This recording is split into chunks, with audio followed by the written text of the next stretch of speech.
On reprend notre apprentissage d'Unreal Engine 5. On a créé plusieurs projets, un projet à la troisième personne, un projet à la première personne, ainsi qu'un projet sans aucun preset d'installer, qui propose justement une caméra libre. Alors ce que je vais faire, c'est pour le moment retourner sur le projet FPS. Donc vous le sélectionnez, il se trouve dans le launcher Epic, dans votre bibliothèque ici. Dans la bibliothèque, vous avez votre projet, vous double-cliquez dessus pour l'éditer. Et là-dessus, vous retournez tout simplement sur le projet FPS. Dans ce projet FPS, on a notre monde ici. On a notre personnage à la première personne. Et on a quelques cubes par-ci par-là. Alors, ce que vous voyez sur la scène, les cubes, ce sont des assets préconfigurés, et le mot utilisé sous Unreal, c'est un actor. Actor qui veut dire acteur en français. Les actors, ce sont les différentes assets, et des assets, ce sont des éléments qui sont préconfigurés, si on veut. Vos actors sont déjà donc réglés avec quelques propriétés. Ça a par exemple une couleur, une taille, une position. Ça peut avoir des propriétés physiques. Par exemple, le cube ici, si je le remonte un peu et que je lance le jeu, vous voyez qu'il tombe, donc il a des propriétés physiques. L'actor peut avoir d'autres choses comme des scripts attachés. On pourrait très bien attacher un script au cube qui fait que lorsqu'on tire dessus, il explose par exemple, ou il change de couleur. Et tout ça, ce sont des éléments préfabriqués, ça s'appelle un actor, et vous pouvez les enregistrer pour les réutiliser. Vous voyez que sur la scène, il y a plusieurs cubes, à plusieurs endroits. Eh bien, ce sont les cubes issus d'un même objet. Pour le vérifier, vous pouvez cliquer sur un cube ici, faire clic droit, et cliquer sur Browse to Asset, qui va afficher le cube ici dans vos assets, dans le Content Browser, et on voit qu'on retrouve bien notre cube ici, que je peux prendre et faire glisser comme cela, et je peux ajouter des cubes sur la scène. Je peux les instancier. Donc voilà comment réutiliser des objets. Alors là en l'occurrence c'est pas tout à fait ce cube là que j'ai instancié, vous voyez que la couleur n'est pas la même. En revanche la couleur est la même que le mur. En fait le cube qui sert à fabriquer le mur a également servi à fabriquer les petits cubes blancs que vous voyez ici, mais c'est juste le matériel qui a été modifié. Si vous cliquez sur le mur, vous voyez qu'on a le cube matériel, et si vous cliquez sur un cube blanc, vous voyez qu'on a un cube matériel override. Override, ça veut dire écraser, écraser dans le sens réécrire. Donc on a modifié la couleur de base du cube afin d'appliquer une autre couleur. Alors si vous sélectionnez un cube blanc, vous double-cliquez sur le matériel ici, ça va ouvrir l'éditeur de matériel, donc vous pouvez naviguer autour du matériel pour le visualiser. Et un matériel a des propriétés. Ça a par exemple une métallicité. Est-ce que le cube est métallique ou pas?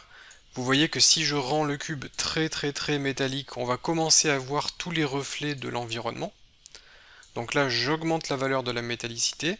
La rugosité, c'est est-ce que le cube est lisse ou rugueux? Si je le mets très lisse, ça va être très lisse. Et si je le mets un peu rugueux, ça sera un peu rugueux, comme une boule de pétanque par exemple. On a d'autres propriétés sur ce matériel. Alors chaque matériel a des propriétés qui lui sont propres. En fait, un matériel, c'est un programme dans lequel vous allez pouvoir mettre autant de propriétés que vous voulez. Là, on n'en a pas beaucoup. On a la métallicité, la rugosité et la couleur. Ça suffit largement pour la plupart des jeux, ces trois propriétés suffisent. Après, si vous voulez vraiment pousser le réalisme à fond, vous pouvez ajouter d'autres choses, mais disons que là, ça suffit. La diffuse color, je peux la modifier, je peux mettre une couleur un petit peu rose, je clique sur OK. Donc là, j'ai modifié les propriétés du matériel overridé des cubes. On voit que le parent, il est resté blanc, c'est le base matériel. On pourrait modifier le parent, mais je ne vais pas le faire pour l'instant. Je clique sur Save ici, le petit bouton Save, ou sinon CTRL S. Donc là, on a validé la modification du matériel, je quitte, ça retourne dans Unreal, et vous voyez qu'on a des cubes roses métalliques ici, qui ont qui ont remplacé les anciens cubes. Et là, on voit bien les reflets, puisque c'est un peu plus métallique qu'à la base. Donc ça c'était pour le cube overridé, et sinon vous pouvez directement passer par le Content Browser. On peut par exemple éditer le cube de base ici. Donc pareil, hein, ce cube de base on va pouvoir éditer toutes ses propriétés, pas forcément que la couleur. On peut par exemple gérer les collisions. Les murs ne tombent pas, ils ne sont pas affectés par la gravité, ce sont des éléments statiques. On pourrait changer ça. Et après, si vous voulez modifier le matériel, vous pouvez double-cliquer sur le matériel. Là, ça vous emmène dans l'éditeur de matériel. Alors ça, en fait, c'est comme un langage de programmation. C'est un langage basé sur les nœuds, c'est comme un langage de programmation. Et on retrouve les mêmes propriétés que tout à l'heure. On retrouve la rugosité ici.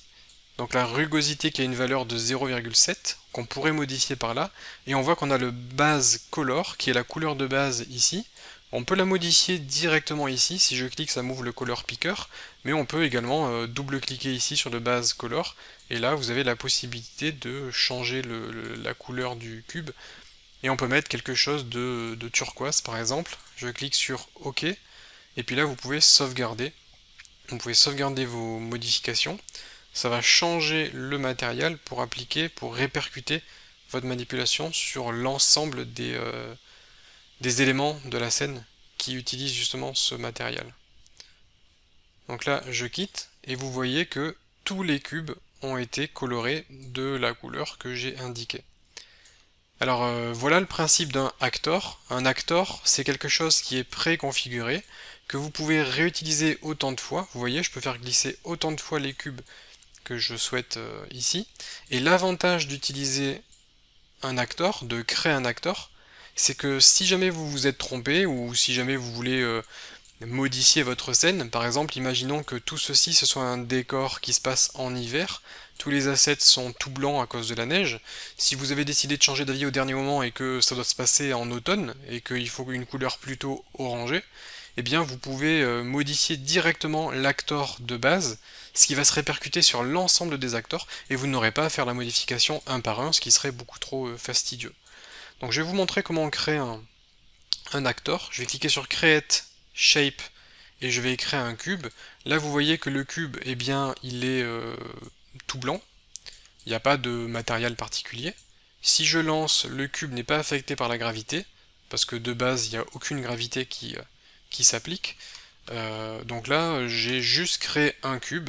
Et si je le colore, si je décide de le colorer, et que je crée un nouveau cube, eh bien j'aurai un deuxième cube blanc qui ne récupérerait pas les propriétés du premier cube, parce que là je les crée manuellement, je n'en fais pas des actors, donc je n'en fais pas des choses réutilisables. Alors pour créer un actor, on va se placer quelque part dans notre arborescence, mais je vais vraiment prendre au hasard, je vais me mettre ici, à la racine du projet. Je vais cliquer sur Blueprint, donc on y reviendra plus tard, mais Blueprint c'est le langage de programmation. Qui est un langage de programmation visuelle parfait pour débuter, et de toute façon ça permet de faire la même chose qu'avec C++, donc il n'y a pas vraiment de limitation. On va aller sur Blueprint, et on a la possibilité de créer des scripts. Je peux cliquer sur New Blueprint Class, ce qui va me permettre de créer une nouvelle classe, et je peux par exemple créer une classe de type Actor. Alors on a le Actor qui est ce que je vous explique depuis tout à l'heure, c'est un élément préconfiguré que vous allez pouvoir réutiliser. On a d'autres types de classes, alors on y reviendra, mais on a le Pawn. Le Pawn c'est un Actor également, c'est la même chose que Actor, sauf qu'il a un peu plus de propriétés, et il peut notamment recevoir des informations depuis un contrôleur, donc c'est-à-dire une manette ou un clavier, pour pouvoir être contrôlé. On a le caractère, qui est pareil que le Pawn, qui lui-même est pareil que le Actor, sauf qu'à chaque fois on a un peu plus de fonctionnalités qui s'ajoutent. La différence entre le Pawn et le caractère, c'est que le caractère, lui, a la possibilité de se déplacer dans la scène, de marcher par exemple, et ça c'est ce qu'on utilisera par exemple pour créer plutôt un personnage.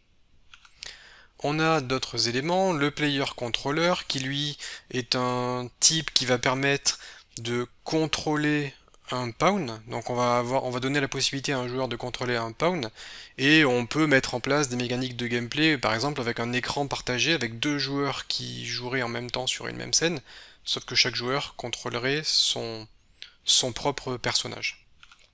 On a le Game Mode. Alors dans Unreal, les Game Modes c'est très important, c'est le mode de jeu, c'est ce qui va définir les règles de votre jeu.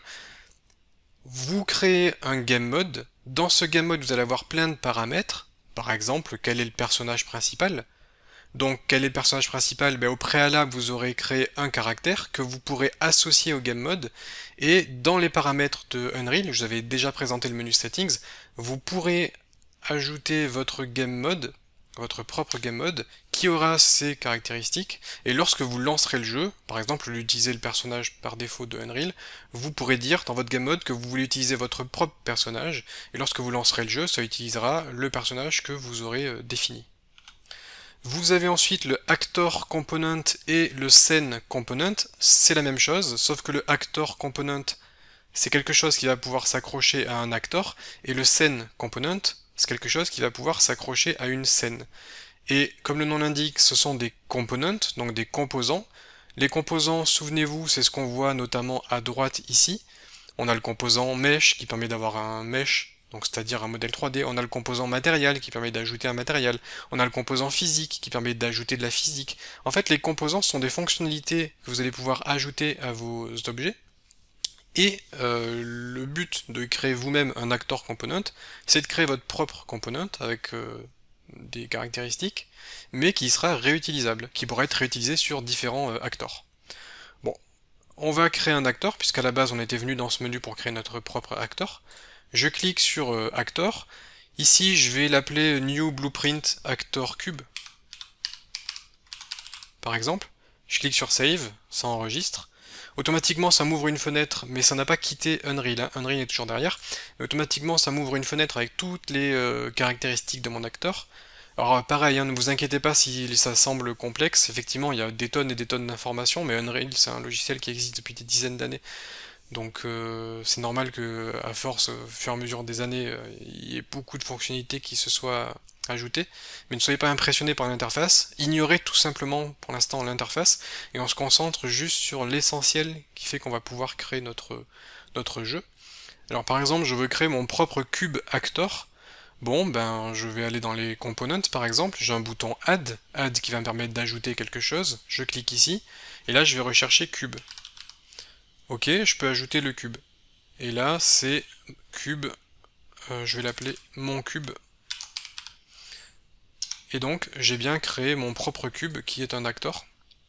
Là-dessus, on pourrait ajouter plein de choses, on pourrait ajouter des scripts, mais ça, on le verra plus tard quand on découvrira le langage de programmation Blueprint. Et le cube, je peux décider de le colorer. Alors, j'ai des matériels sous la main, hein. Je vais prendre un matériel jaune, par exemple. Je le colore en jaune. Je vais cocher Simulate Physics pour que mon cube soit affecté par la physique. Vous pouvez définir des contraintes. Les contraintes, c'est pour bloquer la position sur l'un des axes, par exemple, ou bloquer la rotation sur l'un des axes, c'est-à-dire empêcher au cube de tourner sur certains axes. Donc voilà l'utilité des contraintes. Donc là, on a activé la physique. Par défaut, la gravité est active, mais vous pouvez la désactiver. Moi, je vais laisser la gravité active pour vous montrer que ça fonctionne bien. On a des propriétés de collision. Pour l'instant, je ne vais pas y toucher. On va rester simple. Je vais cliquer sur Save pour sauvegarder. On va cliquer sur Compile pour compiler notre script. Parce qu'en fait, c'est un script. C'est comme si on avait fait de la programmation. Sauf qu'on n'a rien vu parce que Unreal fait tout ça de façon cachée pour nous. Donc on a compilé, on a sauvegardé. Je quitte. Et là, on va avoir notre actor.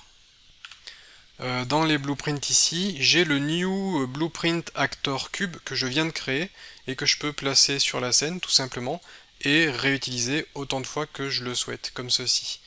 Et là, vous allez voir que notre actor est affecté par la gravité ce coup-ci. Je lance le jeu et là vous voyez que les cubes jaunes tombent au sol. Et si je tire dessus, ils sont affectés par la puissance du tir. Contrairement aux cubes blancs qui eux sont fixes. Et comme je vous l'ai dit, l'avantage c'est que maintenant vous pouvez double-cliquer sur l'actor que vous venez de créer. Bon là on est sur la partie programmation, mais je peux aller sur le viewport. Vous avez des onglets ici qui vont vous permettre de changer de mode. Donc je vais sur le viewport. Ici j'ai mon actor, et là je peux modifier la couleur si je souhaite. Je peux modifier la couleur du cube pour prendre carrément autre chose. Je fais sauvegarder, et puis automatiquement ça modifie sur l'ensemble des cubes. Donc voilà, nous avons créé notre premier actor, qui est un élément préfabriqué que vous allez pouvoir réutiliser.